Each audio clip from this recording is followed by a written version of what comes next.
and welcome back to the Boot Room. Today we're going to take a look at the defeat to West Ham United. Watford had not played for 18 days, during which West Ham had played 3 times. Once again, Dennis was played centrally and King down the left side with Hernandez on the right. In midfield, Kucka and Tufan made up a 3 with Sissoko sitting deeper of the 3. Sierralta replaced Troost-Ekong in the back 4. West Ham certainly started with more intent getting bodies in the box with a more precise approach, whereas Watford, playing on the break, were unable to get bodies forward quick enough to exploit spaces as a group. However, individually, Dennis is such a threat that we got off to a more than encouraging start. Dennis scored his 8th goal of the season, having put former Hornet Craig Dawson on the floor with a dummy. West Ham, playing 4-2-3-1, with left-footed Jarrod Bowen playing on the right side of attack, seemed to target Messina at left-back. Bowen would often tuck inside very centrally, taking Messina with him and creating lots of space for the overlapping fullback Coufal, and they did this repeatedly time and time again. Another pattern was our lack of putting pressure on the ball in almost any situation. We didn't press up front or in deeper positions, and we rarely, if at all, tried to prevent a cross from wide areas. When playing out from the back, the West Ham shape prevented us from short passing, and so often we resorted to playing a long ball, which again we would rarely, if ever, contest, allowing West Ham to regain position time and time again. The West Ham equaliser came with the Hornets seemingly waiting for the ball again to be played once again to Coufal, which allowed Soucek to run into the box unencumbered.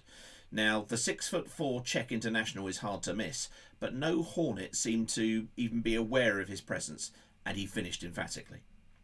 Within 3 minutes, West Ham were in front.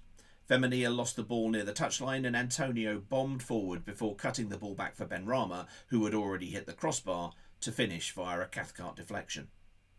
At half-time, João Pedro replaced Hernandez, and the young Brazilian must be a favourite to start, with his performance being one of the few positives taken from the second half. West Ham saw an early goal disallowed by VAR for a foul in the build-up, and Messina will be very relieved as his positioning and his effort to get back to mark Bowen were non-existent.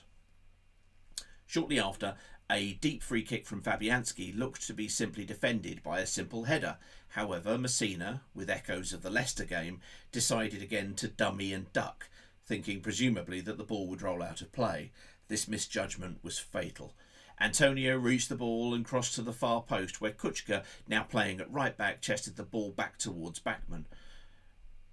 Bowen, however, had other ideas and thought and acted faster than the back line had all match. He darted towards the dropping ball and managed to get a touch, meaning that Bachmann's dive for the ball effectively landed on him, a great example of drawing the foul.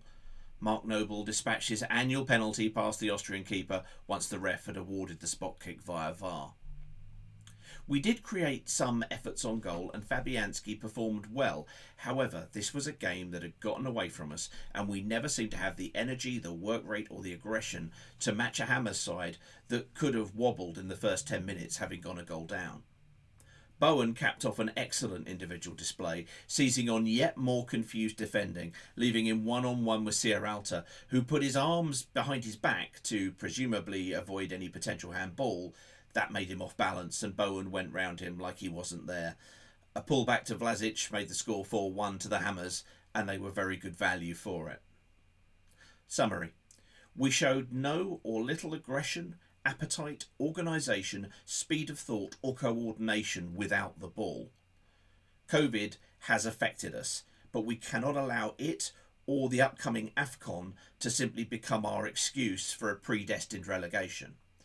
If everyone is making individual mistakes at the back, then the only thing that we can hope is that Gino and the club hierarchy will look to change those individuals with improvements in the January transfer window.